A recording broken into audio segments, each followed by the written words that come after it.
טוב ושבוע טוב לכולם. אני עידן, קודם כל נעים מאוד מי שעוד לא מכיר. אני משער שחלקכם, יכול להיות שחלקכם הצטרפתם לאחרונה לקהילה, אז אני רגע אציג את עצמי, אחרי זה גם יוסי ומתן, כל אחד בזמן שלא הציגו את עצמכם, הדוברים כאן. אז אני ממש אגזול מכם 2 דקות, להעביר את השרביט למומחים.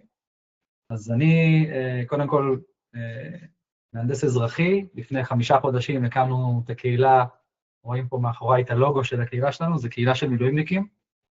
היא התחילה בתור קהילה שמתעסקת בכל ההטבות של קרקעות לאנשי מילואים דרך רשות מקרקעי ישראל, והיא מתגלגלת להיות קהילת נדל"ן, שבאה לתת ערך למילואימניקים. אני משער שלא כולכם אנשי מילואים, אבל זה ממש בסדר, אבל משם היא התחילה, ואנחנו ממשיכים במצפן הזה של לתת ערך לאנשי מילואים בכל תחום הנדל"ן.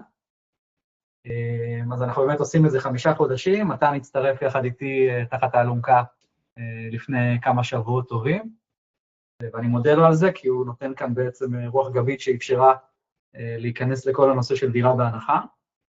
גילוי נאות, אני בעצמי זוכה של דירה בהנחה עם אשתי רותם, גם זכינו בדירה לפני 3 שנים כמעט אני חושב, אז משם גם צברתי ידע ומכל העיסוק שלי בתחום הנדל"ן.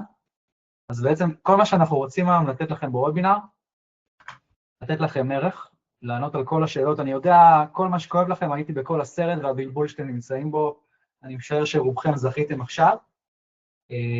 אז אנחנו נרצה לענות כאן על הכל, יהיה כאן זמן גם של מתן, שידבר באופן כללי וגם על תחום יותר משפטי, ויש כאן את יוסי, יוסי הוא יועץ משכנתאות, אני לקוח של יוסי, גם גילוי נאות, אני ורותם אשתי, והוא ידבר גם על הצד של המימון, שזה אחד הדברים הכי חשובים, של העלויות.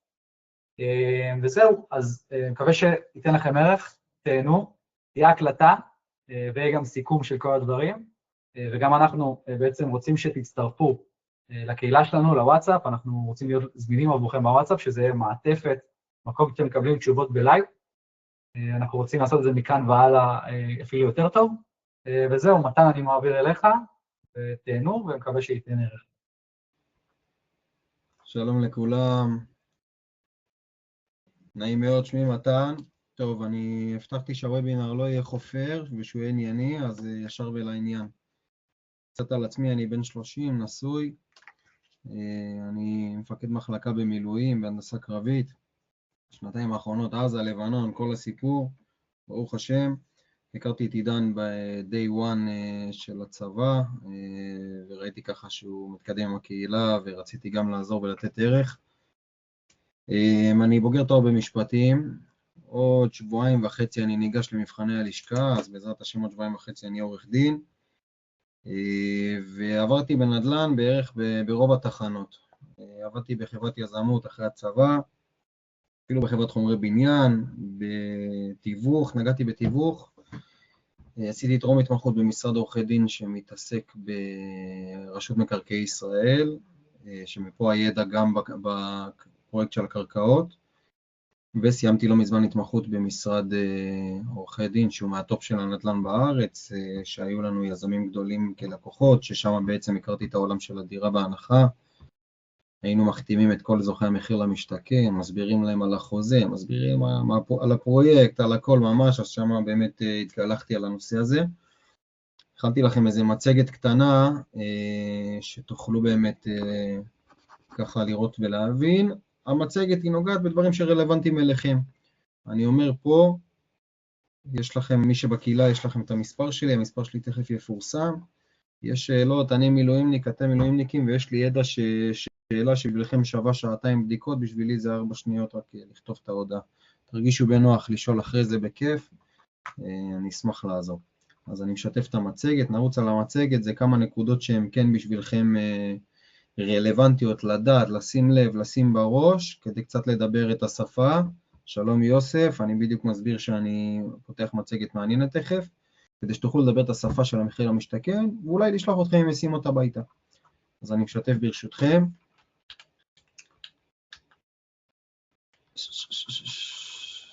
בוא נראה. עוד שנייה. זה שונה מהזום, זה צריך להתרגל, יש לך... לא מפחדים. אלוף. יופי, הכנתי מצגת, השקעתי, תותח במחשבים. נראה להם מה זה. טוב. אז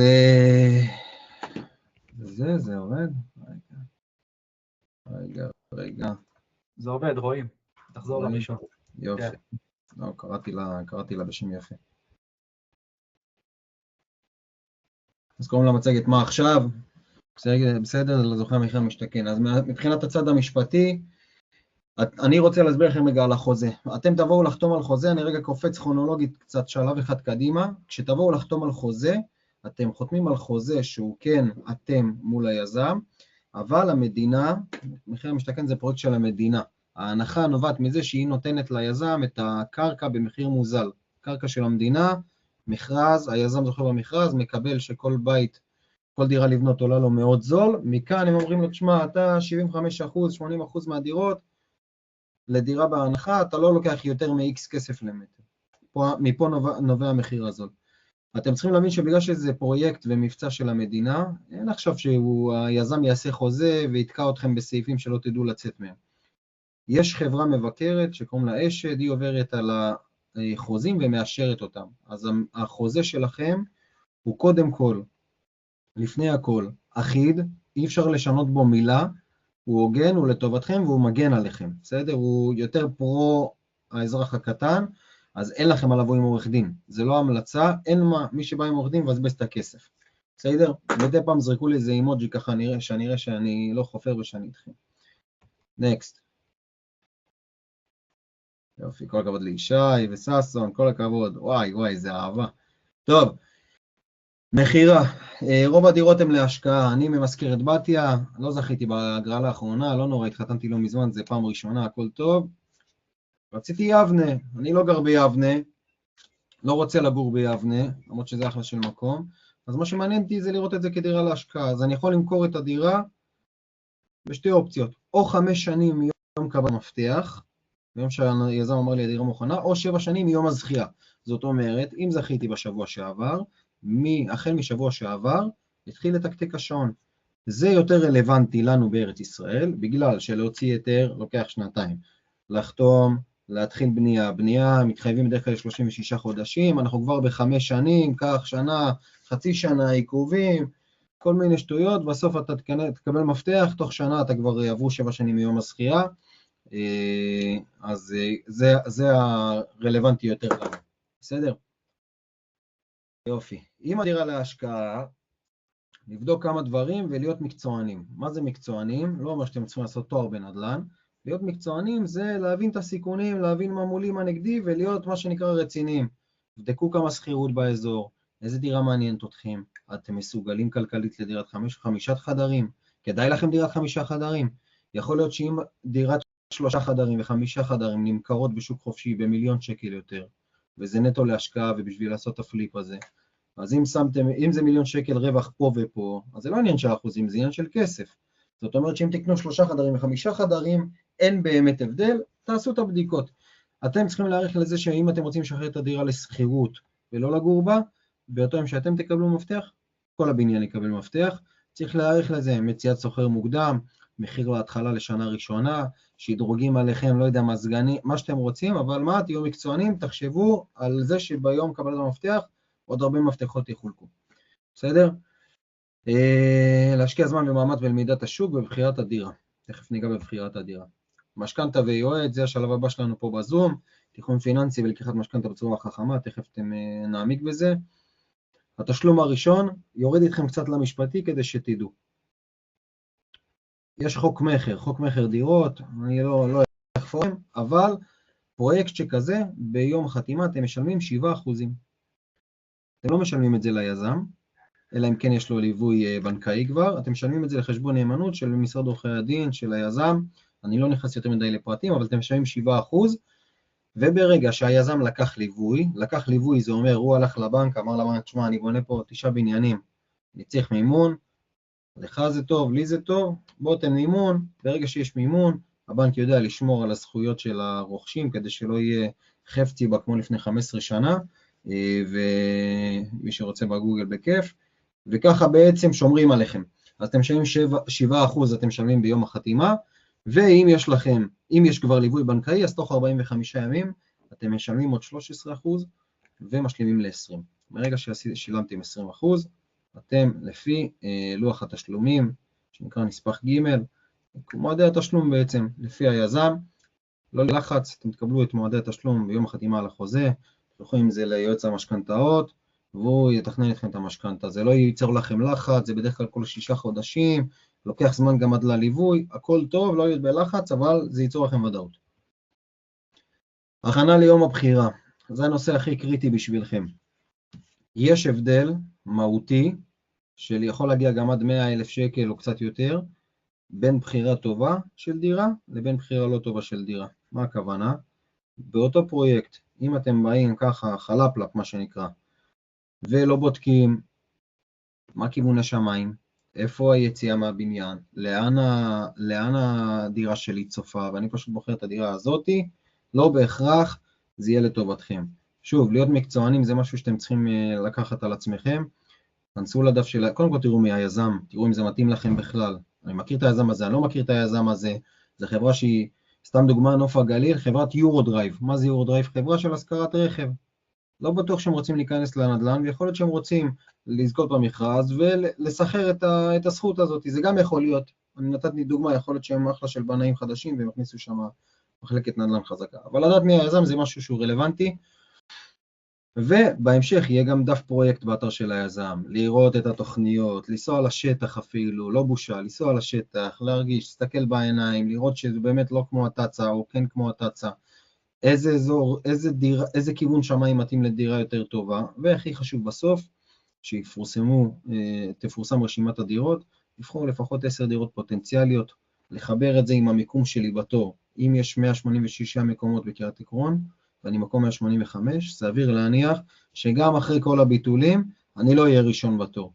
אם אני במקומות הראשונים, רוב הבניין פתוח לי, אז אני צריך לחשוב, לבוא עם 10 דירות פוטנציאליות, ובעצם לדעת, רציתי דירה 10, דירה 10 נלקחה, אוקיי, מה הבא בתור? ממש כמו דרדור, מה הבא בתור? דירה 15, אוקיי, נלקחה, לא נלקחה, ובעצם ככה כל פעם, עד שתגיעו לדירה שהיא פנויה, והיא לטעמכם. ממש אתם צריכים לדבר לרמת המספרי דירות, יהיה לכם את זה בדף פרויקט אצל האתר של היזם, ותהיו מקצוענים. נקסט. סליחה, אפשר רק לשאול מתי הרשימה הזאת מתפרסמת, כמה זמן לפני הבחירה? בלי קשר יהיה לנו שאלות בסוף, אבל את צריכה לעמוד על זה בקשר עם היזם, זה לא משהו שהוא לפי חוק או לפי איזה תקנה או משהו כזה, היזם רוצה להיות רציני גם, כמו שאתם גם רוצים להיות רציניים, מפרסם את הדף פרויקט, מספר מה העניין, פרויקט חדש של זה, הוצאנו יותר, לא הוצאנו יותר, זה אינטרס שלו גם להראות רצינות, אז פעם באיזה חודש, חודשיים כרגע, להיכנס, אתם יכולים להתקשר אליו גם, אתם מבינים, אנחנו בארץ ישראל בסוף. אפשר חיי גם ליזם ולשאול מתי זה עולה. אני אשלים על זה מילה, אנחנו נעשה גם איזה וובינר בעתיד, איך מבינים את הסטטוס של הפרויקט. זה משהו שאני ככה קיבלתי ודאות לגבי המצב. מעולה. טוב, תודה. בכיף. נקודה אחרונה, תראו, בסוף, המחיר למשתכן, זו הנחה שהיא נוצרת לא בגלל שמישהו לחוץ למכור, כמו בשוק חופשי, הוא לחוץ למכור ב100,000 שקל פחות. זה לא עובד ככה, המדינה רוצה לתמרץ זוגות חסרי דיור, מביאה הנחה על הקרקע, מוציאה מכרז במחיר מינימום נמוך, החבר'ה שלה, אני קצת מבין במכרזים, היזמים יודעים לשחק את המשחק במכרז, מביאים מחירים זולים, מכריחים אותם למכור חלק גדול מהדירות במחיר זול, ובסוף יוצא שדירות במקומות מאוד יקרים, עולים לא הרבה למטר, ויוצא אחרי זה שברגע שסיימתם את הזמן הכשרה, את 7 שנים ממועד הזכייה או 5 שנים מקבלת המפתח, יש לכם דירה שהיא שווה הרבה יותר כסף. צריך לבחון את הפרויקט, צריך לבחון את המיקום, יכול להיות שהדירה במיקום X נמכרת לא כזה רחוק, אני לא זוכר איפה, אבל ראיתי בהגרלות קודמות, לדעתי בקריית גת, אם אני לא טועה בהגרלה קודמת, מה שקניתי למה שנמכר בשוק חופשי, אין כזה הפרש, אני אגיד לכם עכשיו, אני הולך לקנות שם דירה. אבל יש גם עסקאות שהן בוננזה, קריית עקרון, שזה מקום שהוא יחסית ישן, אני גר ליד קריית עקרון. הולכים לבנות שם שכונה שהיא ממש מכפילים את קריית עקרון. זוגות צעירים, אזור מרכזי, כנראה שהדירה ממחיר הזכייה למחיר השוק חופשי, יהיה הפרש משמעותי, שבשבילנו, כזוגות צעירים, אנחנו גם זוג צעיר, אני נשוי טרי, זו קפיצת מדרגה, זה מה שאתם צריכים להבין. אתם צריכים להבין האם כי ייווצר לכם פה קפיצת מדרגה משמעותית. לכן תהיו מקצוענים, תבדקו את השוק, תבינו מי נגד מי, ושיהיה בהצלחה רבה בעזרת השם. טוב, מתן דברים חשובים, אני אתחבר לחלק מהם בהמשך. אנחנו נעבור, נדבר על המשכנתא חברים, עד שאני אשתף את המצגת שלי, הצגה עצמית קצרה מאוד. אני יוסי מזור, במהות של ההשכלה שלי רואה חשבון וכלכלן, יועץ משכנתאות פרטי, זה מה שאני עושה ב8 שנים האחרונות, מ-2017, יש לי משרד, אנחנו נמצאים בראשון לציון, עם צוות של עוד 4 עובדים, אנחנו מלווים בחודש ממוצע בערך 40-50 זוגות בתהליך משכנתא, בין אם זה משכנתא לרכישת דירה, יד שנייה מחיר למשתכן קבלן רגיל, בין אם זה מחזורי משכנתא למי שלקח משכנתא בעבר, ובאמת כל עולמות המימון שקשורים במשכנתא. התפקיד של יועץ משכנתאות פרטי במדינת ישראל הוא פשוט, הוא לגשר על פערי הידע ופערי הכוח בין הבנקים לבין לקוחות קצה. המטרה של הבנקאי בבנק, אפשר לגשת היום לסניף, לשבת עם בנקאי משכנתאות, אבל הוא איש מחירות, זו האמת המרה, יש לו יעדי מחירות כמו לכל איש מחירות, תפקידו למכור כמה שיותר ובכמה שיותר יקר. בגלל שיש פערי ידע כל כך גדולים בינינו, כלקוחות קצה, לבין הבנקאי שיש לו את כל המערכות, הכלים והידע, איך לדפוק אותנו במשכנתא ולהרוויח על הגב שלנו, אז בעצם יש פער מאוד מאוד גדול, נדרשת התערבות של מישהו שהוא בצד שלכם, וזה החלל שיועצי משכנתאות פרטיים במדינת ישראל ממלאים. אז לכן יש את המקצוע הזה. אני הגעתי למקצוע הזה אחרי שעבדתי בתור כלכלן ורואה חשבון במשך 7 שנים במשרד האוצר, אגף החשב הכללי, ובפיקוח על הבנקים בבנק ישראל. מגיע מתוך המערכת, מהצד של הרגולטור, מכיר לעומק את כל הפינות השונות, וזה מה שאני עושה ביום יום שלי. עכשיו נדבר עליכם. לי יצא ב8 שנים האחרונות ללוות זוכה מחיר למשתכן, מחיר מטרה, דירה בהנחה, כל הגלגולים השונים בכל הארץ, ממש בכל הארץ יצא לי, ובאמת ראיתי את כל המקרים השונים מהשטח. אני כן חושב שבסטטוס הכל כך מוקדם שבו אתם נמצאים כרגע, יש 2 דברים מרכזיים שאליהם אתם צריכים להיערך. אתם צריכים להיערך לאירוע בחירת הדירה, אוקיי? לבוא מוכנים לעניין בחירת הדירה, אנחנו עוד מעט נעמיק מה כל כך חשוב בבחירת דירה, בעולמות של משכנתא, ואתם צריכים לבוא ערוכים לקראת, נקרא לזה התכלס של העסקה. אתם הולכים לבחור דירה, ברוך השם בהנחה טובה, אבל אתם הולכים לקחת משכנתא. וכשאתם הולכים לקחת משכנתא, יהיה לכם על הגב איזשהו סכום חודשי שאתם צריכים לשלם, שלא הייתם רגילים לשלם עד אז. ואנחנו רוצים לבוא מוכנים לקראת 2 האירועים הללו, כי באמת מהשטח אנחנו ראינו הרבה מקרים של אנשים שהביאו אחלה של זכייה, וקראו אחד מהשניים, או שנתקעו במעמד לקיחת המשכנתא והתחייבו על משהו שהוא גדול עליהם, או לחילופין, אישרו להם את המשכנתא, אבל היא הייתה גרנדיוזית, too much, ותוך כדי 3-4 שנים של תקופת בנייה, אנשים התחילו להסתבך עם משכנתא, עם שכירות במקביל, עם החיים עצמם, ונכנסו לפלונטר, והאנשים האלה מגיעים אליי כדי שאני אוציא אותם מהפלונטר הזה, שיש להם גם 400 ו-500 אלף שקל הלוואות לצד המשכנתא שהם לקחו. אנחנו רוצים לבוא לזה מוכנים. עכשיו, כשאנחנו באים לכל התהליך הזה, קודם כל בואו שנייה נבנה את התהליך מבחינת שלבים, איך תהליך בריא עובד. שלב ראשון זכייה, שלב שני, בדרך כלל כנס שהיזם מזמין, לא כל היזמים מזמינים אגב לכנס, אבל בדרך כלל יש כנס או שליחת מצגת בנוגע לפרויקט. שלב שלישי הוא בחירת דירה. מגיעים לבחור דירה, ברוב המקרים נותנים לכם כ-45 דקות לבחור דירה, לחץ, אתם גם מה שנקרא צריכים לפעמים לאלתר, כי המלאי של הדירות שנותר לכם הוא לא בדיוק מה שהחלתם לעצמכם, ושלב לאחר מכן זה שלב חתימת החוזה, ברוב המקרים היזמים ממציאים לכם חבר'ה, בחרתם דירה, אם בא לכם תבואו תחתמו חוזה עכשיו מיידית, אם לא אתם מוזמנים בעוד שבוע-שבועיים לבוא ולחתום חוזה. במעמד חתימת חוזה, כמו שמתן אמר, משלמים ברוב המקרים 7% מעלות חוזה, אוקיי? מהון עצמי כמובן, תוך 45 ימים מחתימת חוזה משלמים עוד 13% נוספים, ולאחר מכן כל תקופה מסוימת, סתם דוגמה, כל חודשיים 3, עוד 10%, 15%, כל יזם לפי לוח התשלומים שלו. מה שנקרא, נכנסים לתקופת קבלת מפתח של כל תקופה מסוימת, עוד תשלום ועוד תשלום ועוד תשלום, בחלקו מהון עצמי, בחלקו ממשכנתא שתיקחו, אוקיי? עכשיו בגדול, אנחנו רוצים לבוא לעניין הזה של בחירת הדירה מוכנים.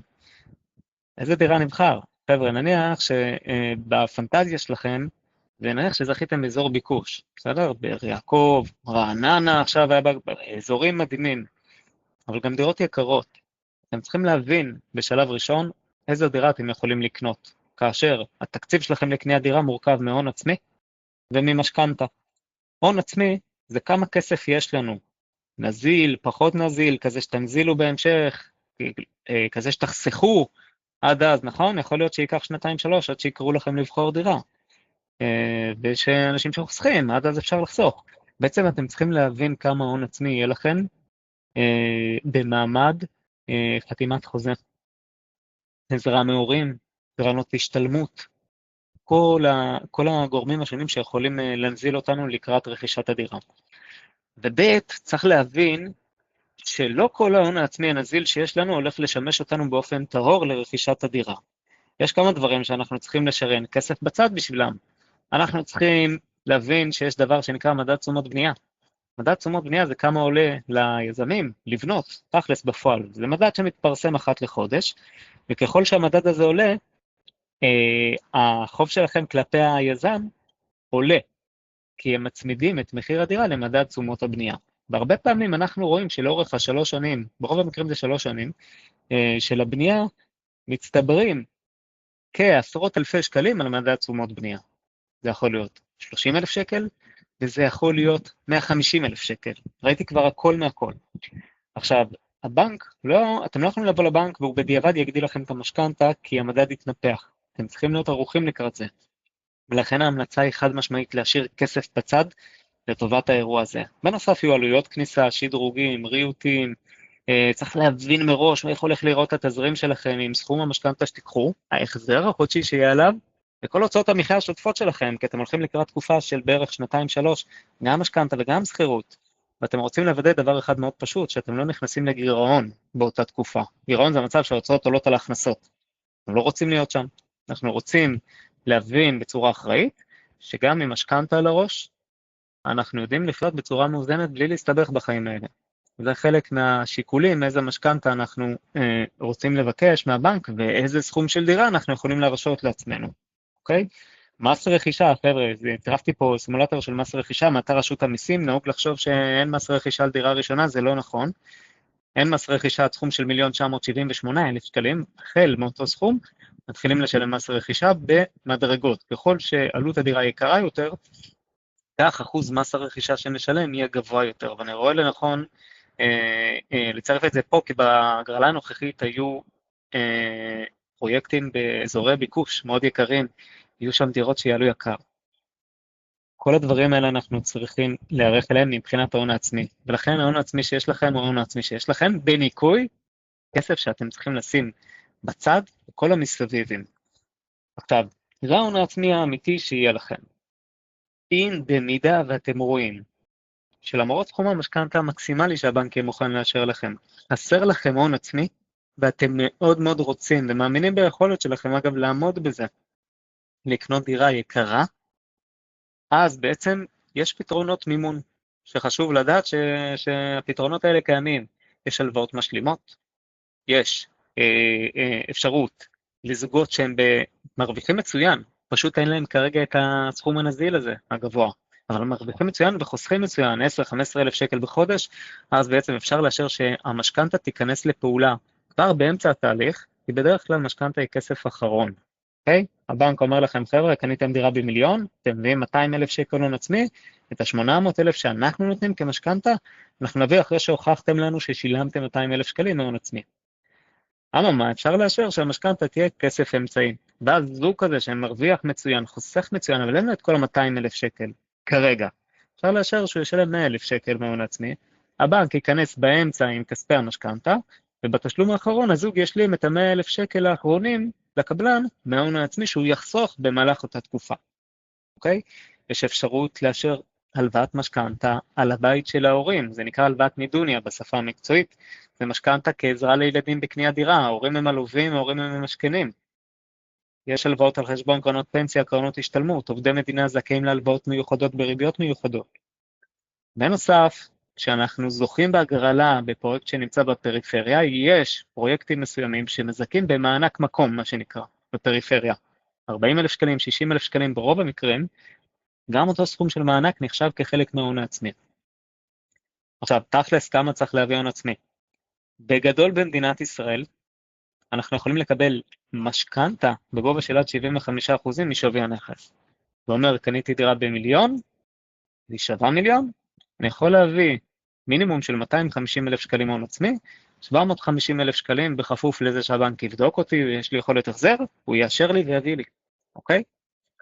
במחיר למשתכן זה טיפה שונה, מהסיבה הפשוטה, שה-75% הם משווי הנכס, ואנחנו רוכשים דירה לא בשווי השוק האמיתי שלו, אנחנו רוכשים דירה בהנחה.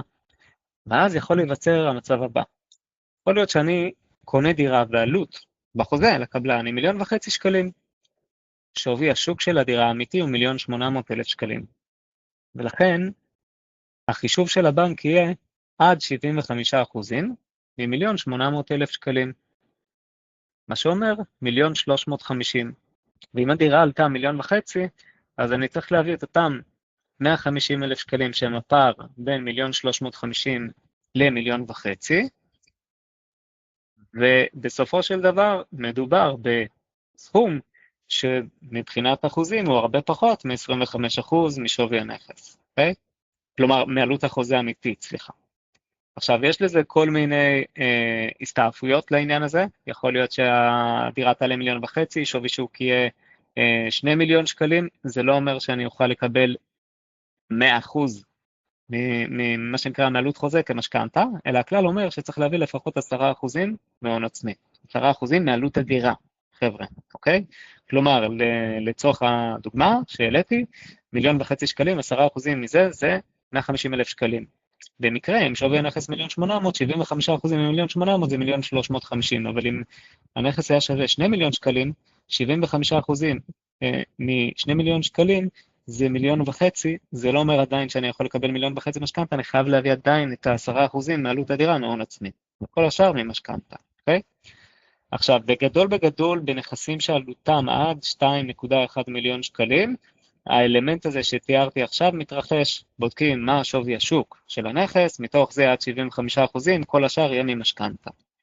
בנכסים שעולים מעל 2,100,000 ש"ח, הבחינה היא כמו בחינה של נכס רגיל לגמרי, אין הטבות מיוחדות בהקשר הזה, החל מ2,100,000 שקלים עלות חוזה, אתם תקבלו משכנתה מקסימלית של עד 75% מעלות חוזה, אוקיי? מעלות חוזה, כלומר 25% מהסכום צריכים להביא מהכיס שלנו. כל זה בכפוף לבדיקת יכולת החזר. בסדר? יש שני גורמים שמשפיעים על קבלת החלטה של הבנקים, איך וכמה משכנתה לאשר לנו. אחד זה מבחן אחוזי המימון, לא יותר מ-75% משווי הנכס, השני הוא מבחן יכולת ההחזר. במבחן יכולת ההחזר בא בנק ישראל ואמר דבר פשוט, הוא אמר, אני מסכים שזוג יחזיר על המשכנתה בכל חודש עד 40% מההכנסה הפנויה שלו. הכנסה הפנויה היא הכנסה נטו בניכוי החזרים על הלוואות אם יש לנו, אוקיי? אפשר רק שאלה בספציפית הזאת? בטח. סליחה שאני קוטע אותך. כשאתה אומר נכסים שעולים מעל 2.1 מיליון ש"ח, דיברת על נכסים ועל שווי הנכס, אז אנחנו בשפה של מה הבנק רואה את הנכס? כלומר, אם עכשיו מחיר למשתכן 1.5 מיליון עלות החוזה, זה לפי שמאי 2.2.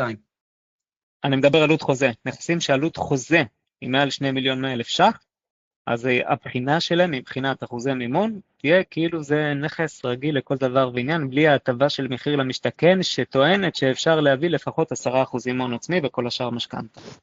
מעולה, תודה. אני כאילו רוצה לנסות להבין את זה, זה אומר שנגיד, לצורך העניין, אם החוזה הוא 2,100 והדירה עולה 3, אז כן יסתכלו על זה כמו שאתה אומר? כאילו ייקחו 75% מ-3? לא, ממש לא, זה בדיוק מה שאני אומר. בניגוד לדירות שעולות עד 2,100,000 ש"ח, שם הסתכלו לפי שווי השוק, מבחינת ניתוח... 2,100 זה שווי השוק, זה מה שאתה אומר, 2,100 זה שווי השוק? 2,100 זה עלות חוזה. לא מעניין מה שווי השוק, שווי השוק יכול להיות 4 מיליון שקלים. אם קנית דירה שעלות חוזה, אחרי הטבות, אחרי הכל, מול היזם, אתה חותם על חוזה שאתה שלם ליזם 2,100,000 ש"ח למעלה, נניח, אז הבנק מסתכל על זה כעסקה של 2,100,000 ש"ח, לא מעניין אותו כמה הנכס הזה שווה בשוק החופשי, אוקיי? לא מעניין אותו, הוא ייתן לך עד 75% מימון מתוך עלות החוזה, מתוך ה2,100,000. אוקיי, אז אם הדירה, עלות חוזה היא 2 והנכס שווה בשוק 3.5, כן ייקחו את זה, אתה אומר, ייקחו 3.5 וייתנו לך 75% לא, מזה. ייקחו 2,100. אוקיי. אתה נוגע פה בנקודה יפה שלא פיציתי אותה, אוקיי. ייקחו 2,100, זאת תהיה התקרה, אוקיי, סבבה. נקודה יפה, בסדר? אוקיי, אז קודם כל אנחנו רוצים להיות ערוכים לקראת בחירת דירה. עם א', מה ההון העצמי אמיתי שיש לנו לטובת רכישת הדירה, ב', מה סכום המשכנתא שהבנקים יאשרו לנו, אוקיי? עכשיו בגדול, אם הבנקים לא מאשרים לנו את המשכנתא, יכול להיות שההכנסה שלנו חלשה. אגב, ההכנסה היא לא הדבר היחידי שמשפיע על סיכויים לקבל משכנתא. ותק במקום עבודה, חבר'ה. יש לי לקוחות שהם טייסים בחיל האוויר, שפרשו הרגע, ובעצם מה שקורה, זה שבגלל שאין להם ותק ארוך במקום העבודה, הבנק לא מוכן לאשר להם משכנתא, אלא אם הם יביאו ערב, אוקיי? וחשוב להבין את הדבר הזה. ותק במקום העבודה, דירוג אשראי, אם התנהלות האשראי שלנו בשנים האחרונות לא הייתה תקינה, חזרו צ'קים, הוראות קבע, הוצאות לפועל, כל מיני דברים כאלה ואחרים, זה מאוד משפיע על האפשרות לקבל משכנתא. אנחנו רוצים להיות ערוכים לקראת קבלת משכנתא, ולדעת שיש לנו אישור עקרוני בכיס. אישור עקרוני זה בעצם אישור שהבנק נותן לנו לאחר שהוא בחן אותנו, את דירוג האשראי, את ההכנסות, ותק במקום העבודה, התנהלות בחשבון הבנק וכן הלאה, ואומר לנו, חבר'ה, אני מוכן לתת לכם 1,200,000 שקל משכנתא, מתוך דירה שעלותה המוערכת היא 1,600,000, סתם לצורך הדוגמה. ברגע שיש לכם את זה בכיס, אתם יודעים שהבנק ייתן לכם את המשכנתא, עוד לא סגרתם את התנאים, אוקיי? ולכן, אם יש לכם איזשהו ספק, מומלץ לעשות עכשיו איזושהי בדיקת התכנות, חבר'ה, זה מאוד קל, אפשר אפילו בדיגיטל להגיש, ואז יוצרים אתכם קשר חזרה מהבנק, אתם מגישים את המסמכים, מבינים מי נגד מי, מאשרים לכם כן או לא, אוקיי? וזה דבר שהוא מעניין לבדוק מעכשיו, זה לא עולה כסף, ובחינם זה לא מחייב אתכם לקבל אישור עקרוני מבנק א' או בנק ב', אוקיי? עכשיו, אישור עקרוני כזה תקף ל-45 ימים, אם עד אז משתנה הסטטוס שלנו מבחינה תעסוקתית, מכל בחינה אחרת, צריך להגיש מחדש. עכשיו, בגדול, אנחנו רוצים לא רק לבדוק את זה מעכשיו, כי אנחנו רוצים להיות מוכנים ולהיערך, אם יש ריג'קטים, אז לתקן את דירוג האשראי, לשמור על התנהלות תקינה, לתקן את ההכנסות, להתחיל לחזק הכנסות, אם יש הלוואות שאוכלות לנו חלק מההכנסה הפנויה, אנחנו רוצים לטפל בהלוואות האלה ולסיים אותן או כמה שיותר מהר, או למצוא פתרון איך לסגור אותן בתקופה הזאת עד בחירת דירה, ובעצם בכל אופן כחודש, חודשיים לפני מועד בחירת דירה, חשוב להיות עם אישור עקרוני בכיס. למה? כשתגיעו לבחירת דירה, זה יכול להיות אירוע מלחיץ, הרבה אנשים, הרבה לחץ מסביב, לא הרבה דירות שנשארו, ושיקול הדעת שם לפעמים משתבש תוך כדי מהלחץ, בסדר? אנחנו רוצים לבוא מוכנים עם סכום המשכנתא המקסימלי שהם מוכנים לאשר לנו, עם ידיעה ברורה של מה יהיה החזר החודשי, אם ניקח משכנתא של 1,000,000 שקלים, או משכנתא של 1,300,000, או משכנתא של 650,000 שקל, אוקיי? ואז יהיה לכם קל, אתם תהיו ערוכים, אתם תדעו לבחור נכון גם במצב מלחיץ. בגדול, כשאנחנו רוצים לקחת את המשכנתא, אנחנו לא לוקחים אותה ברגע שאנחנו חותמים חוזה עם הקבלן, יש לוח תשלומים, בסדר?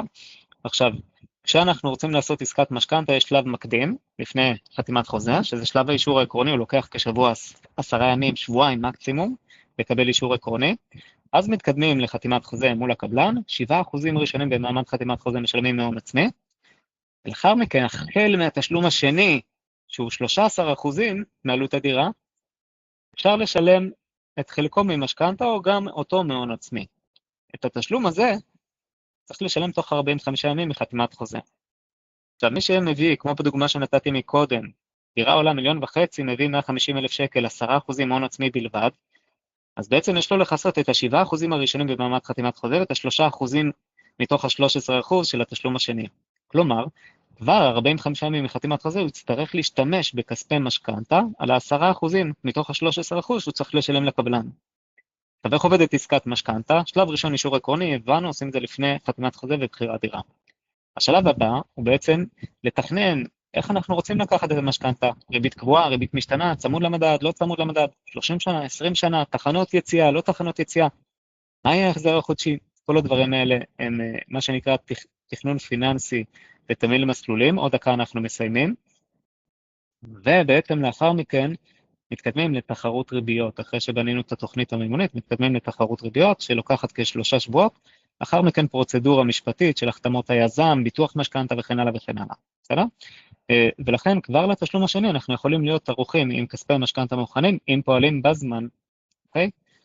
עכשיו בגדול אני נוגע בנקודה השנייה, שחשוב מאוד להיערך אליה, חשוב להבין מה יהיה ההחזר החודשי על המשכנתה, חשוב להבין אם אנחנו יודעים לחיות עם ההחזר החודשי הזה במהלך תקופת הבנייה יחד עם שכירות, יחד עם הוצאות מחיה שוטפות, אם לא יהיה לנו מספיק כסף, צריכים להיערך מראש ולהשאיר כסף בצד, לפעמים אני ממליץ ללקוחות לקחת 50,000, 100,000 שקל משכנתה גדולה יותר, כדי להשאיר הון עצמי פנוי בצד, לטובת התקופה הזאת של 3 שנים בנייה, כדי שיהיה כסף לממן את ההוצאות השוטפות האלה.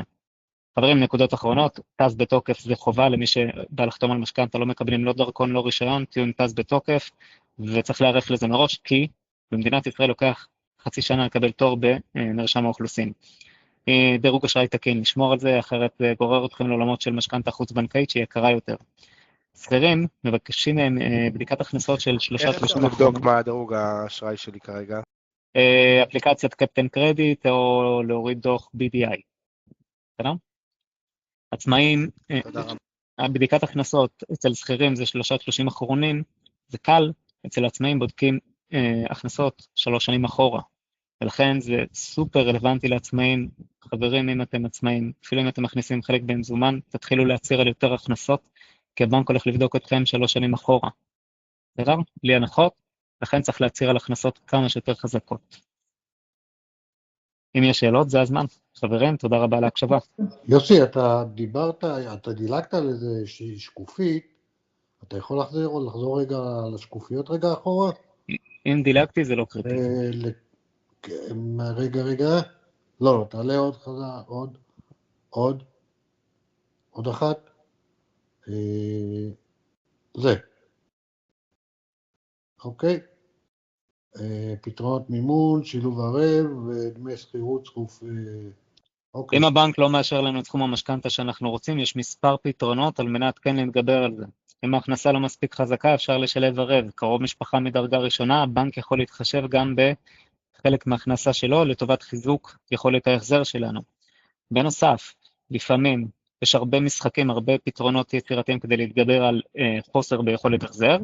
לצורך הדוגמה, משהו יצירתי שהרבה אנשים לא מכירים, מרבית האנשים באמת לא מכירים את זה, אפשר לגרום לבנק, לא לכל הבנקים אגב, לחלק מהבנקים, להתחשב בדלתא מדמי השכירות. אם אני אומר לבנק שאני צפוי להשכיר את הנכס ב-9,000 שקלים, אבל אני שוכר דירה ב-5,000 שקלים, אז אותם 4,000 דלתא, הבנק יכול להוסיף אותם ליכולת ההחזר שלנו. הבנק לא הולך להסתמך על ההצהרה שלי, הוא יבקש שנבצע שמאות עולה כסף, בדרך כלל אזור 1,000 שקלים, והשמאי בשמאות יצטרך להעריך כמה אנחנו צפויים להשכיר את הנכס הזה, ורק אז הבנק יוכל להתחשב בזה.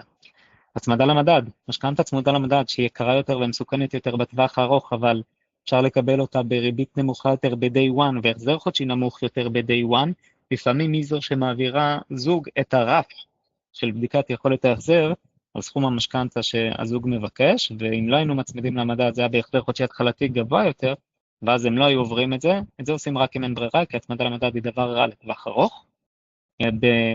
בכוכבית קטנה במצב 4 שנים האחרונות, שבהם מדד המחירים לצרכן עולה בכ3% בממוצע שנתי, הוא סופר יקר, ופתרונות קצה אחרים הם בעצם אפשר לקבל משכנתה על הבית של ההורים כעזרה לילדים בהעמדת הון עצמי לרכישת דירה, אפשר אפילו במקרה שאין אפשרות להורים למשכן נכס, אם סבא סבתא רוצים לעזור, יש נכונות וכן הלאה, אפשר למשכן נכס של סבא סבתא, לקבל הלוואת משכנתה על בסיס הנכס שלהם בתנאים מקלים, ובעצם לגייס משם הון עצמי. לא בכל מקרה אנחנו ממליצים על הדברים הללו, רק אם אנחנו רואים שבאמת יש יכולת החזר, ויכולים לעמוד גם במשכנתה שמבקשים על הנכס שרוכשים, וגם באותה הלוואת משכנתה שלוקחים על חשבון בני המשפחה. עוד שאלות? טוב חברים, יוסי, תודה תודה רבה על הצגה מקצועית מאוד, וכמובן מי שרוצה אחרי זה לקבל את הפרטים של יוסי כדי לקבל ממנו שירותים נוספים, שאלות נוספות, הוא גם נמצא אצלנו בקהילה. אז בואו נתחיל עם שלב השאלות. אני כן אבקש, תנסו לשאול שאלות שהן פחות ספציפיות, מאוד מאוד אישיות, יותר שאלות שיכולות להיות רלוונטיים לכולם. אנחנו נסיים ב8:50, אולי נמשוך עוד 1-2, אם מתן יסכים לי. נתחיל עם השאלה של אופיר.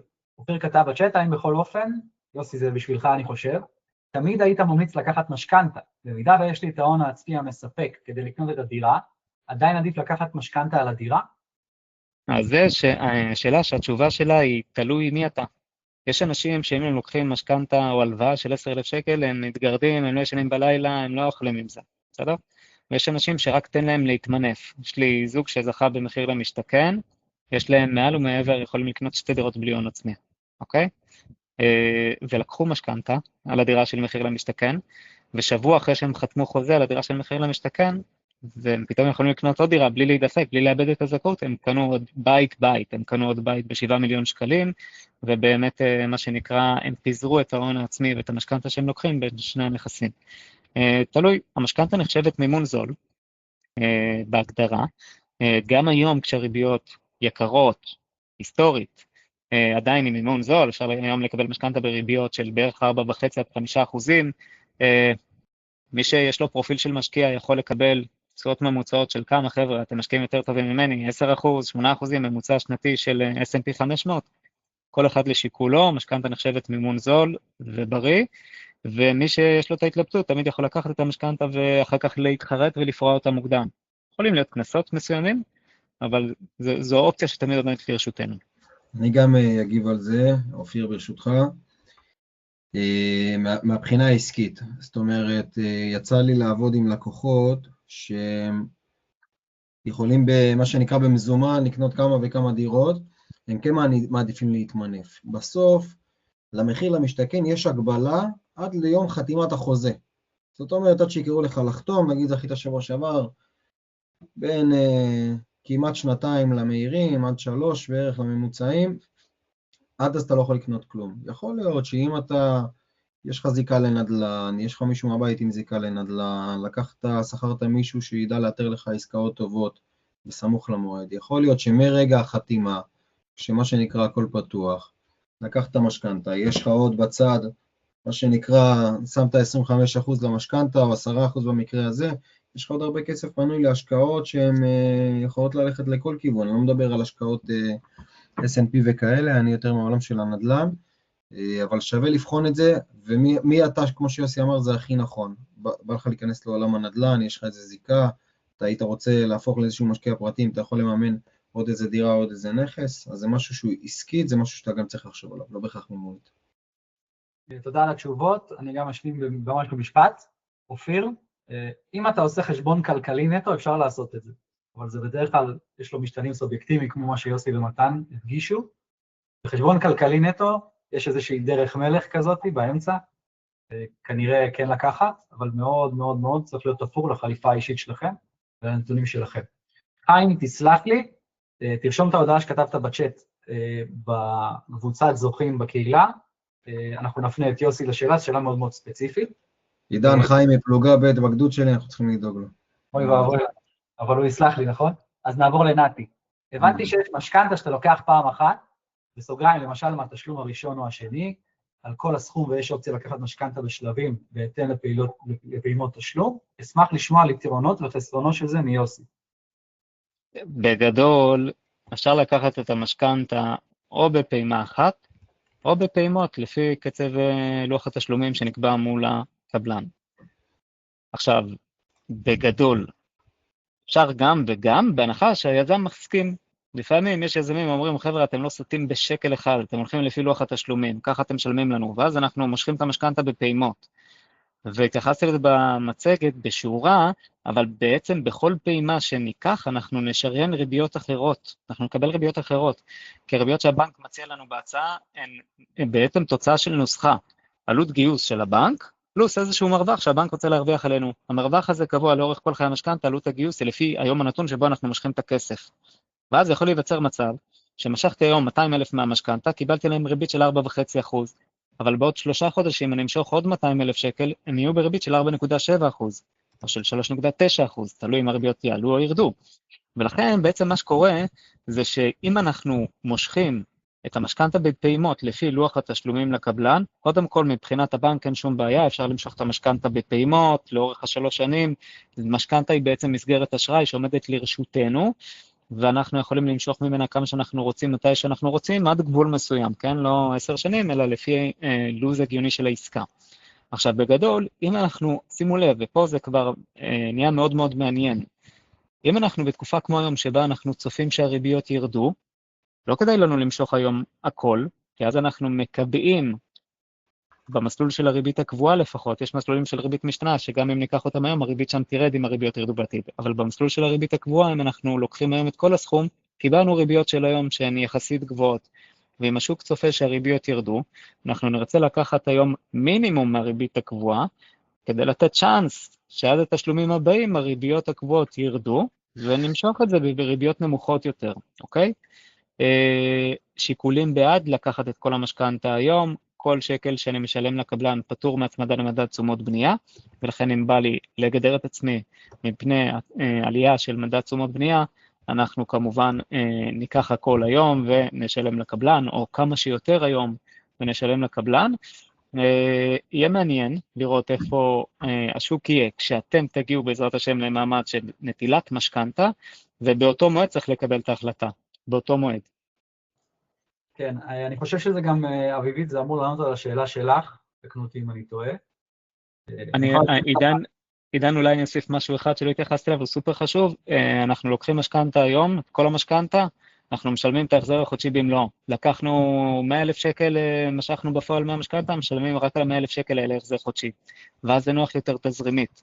ולכן גם כל זוג בהתאם או כל אדם בהתאם ליכולת ההחזר שלו. כן, אני יכול לתת את המקרה שלי כ-case study, שאני בחרתי לשלם את כל המשכנתה מיד כשיכלתי, ובעצם יצא גם זה קצת מזל. התמדת תשומות בנייה, חסכתי שם המון כסף, אבל שוב, זה מאוד מאוד תלוי בכם, בתזרים שלכם, כמו שיוסי אומר, ובאותה תקופה שאתם לוקחים את המשכנתה, נוטלים אותה. אז באותה תקופה תקבלו החלטות יחד עם המועצת משכנתה. אוקיי. לירון שואל, אני מילואימניק וזכיתי... מה זה לא מעט כסף באחוזים, אתה יכול להגיד? כאילו, אני מבין שזה... לא, זה לא לעכשיו, אני גם לא זוכר בעל פה, אבל אני יודע שחסכתי 10,000 שקלים. אז לירון, רגע, מתן אמרת עם אייל זה, דקות. לירון שואל, אני מילואימניק וזכיתי במצפה רמון, האם יש לי מענק פריפריה? אני חושב שכן, זה מופיע באזור של ההגרלות בדירה בהנחה. האם יש לכם המלצה? אביבית שואלת, מה לעשות עם ההון העצמי בינתיים כדי להרוויח עליו? טוב, זו גם שאלה מאוד מאוד אישית, וקשה ככה לענות, נראה לי, עם כולם כאן ביחד, אבל אפשר לדבר על זה בפרטי אחרי. והגענו גם למגבלה של הזמן. מתן, יוסי, להוסיף עוד משהו? לפני שנסיימים? אני חושב שקודם כל תרגישו מאוד בנוח, יעלו שאלות גם בהמשך, תוך כדי ריצה, תרגישו בנוח באמת לשתף, להתייעץ איתנו, ונשמח לתת מענה. כן, אז אייל, עוד רגע אתה תקבל תשובה... שומעים אותי? כן. אייל, יש לי תשובה כמעט מוכנה, אני רק רוצה לוודא את זה נושא ככה שאני אהיה אחראי לתשובה שלי. שלחתי את המספר בלי קשר, שלח לי איזה הודעה. אפשר גם לענות על זה מתן בקבוצה אחרי זה. אני רגע כן אסכם. קודם כל, תודה רבה ליוסי ולמתן, שהכינו כאן את הכל ונתנו ערך אמיתי חשוב. אני כשזכיתי לא היה לי את זה, והייתי בהמון סימני שאלה בשלב שבו אתם נמצאים. אני יודע שיש עוד המון שאלות, חלק אישיות, חלק יכולות להיות רלוונטיים לכולם, אז אני ממליץ לכם בחום להצטרף לקבוצת זוכים שלנו, ואנחנו רוצים להגדיל אותה, תצרפו עוד אנשים שאתם מכירים שזכו, גם עכשיו וגם בהגרלות קודמות, אנחנו רוצים לתת ערך לכמה שיותר אנשים, כמובן כל הזמן בסימן של אנשי מילואים, בתור אנשי מילואים ואנשי מילואים, אז תודה רבה שנכנסתם. רגע, אני רק יודע תראו, מה שנקרא בענייני הקהילות, נכנסנו את זה לאחרונה ככה ממקום שהוא לתת ערך, ואני, המקומות שהראש שלי תמיד לוקח למקום לחפש מה שנקרא, למצוא את הדרך לכמה שיותר. אז אנחנו מכינים לכם הגרלה, ביחד עם יוסי, עוד לא סגרנו את הפרטים, אבל בעזרת השם, זה יהיה הגרלה שמלווה במבצע לשיחת ייעוץ והכוונה ראשונית, באמת במחיר שיוסי, אני פה מצדיע לך מול כולם, על הנכונות באמת לעזור ולרתום את החלק שלך, אז אנחנו מפרסם פרטים בקהילה, בעזרת השם, וזה באמת שווה לראות ולחכות, וזהו, תפיצו כמה שאפשר את הקהילה, זה כן עוזר, זה כן נותן ערך, ומנסים להגיע לכמה שיותר אנשים. אז ממני תודה בכל אופן. זהו. יוסי, עוד משהו, מילה? שיהיה שבוע טוב, וכמו שאמרתי, תרגישו בנוח לשאול שאלות, גם אם הן נראות מתחכמות או נראות פשוטות מדי, אנחנו פה לתת מענה. נכון. אנחנו, גם בפרטים אתם מתביישים, אנחנו עונים בפרטי גם, אני במתן, ואפשר להפנות אחרי זה ליוסי. אז תודה לכל מי שהצטרף. אני אגיד במילה, אנחנו קהילה של נדל"ן למילואימניקים. מי שמתעניין ורואה אנשים מסביבו שמתעניינים, אתם יכולים להפיץ, גם קרקעות של רשות מקרקעי ישראל בהטבות לאנשי מילואים, גם דירה בהנחה זוכים אלה שמתעניינים על הגרלות עתידיות, וכולם אנחנו מקווים ורוצים לתת ערך. שיהיה לכם שבוע טוב ומבורך, ותודה לדוברים, ותודה לכם שהצטרפתם. להתראות.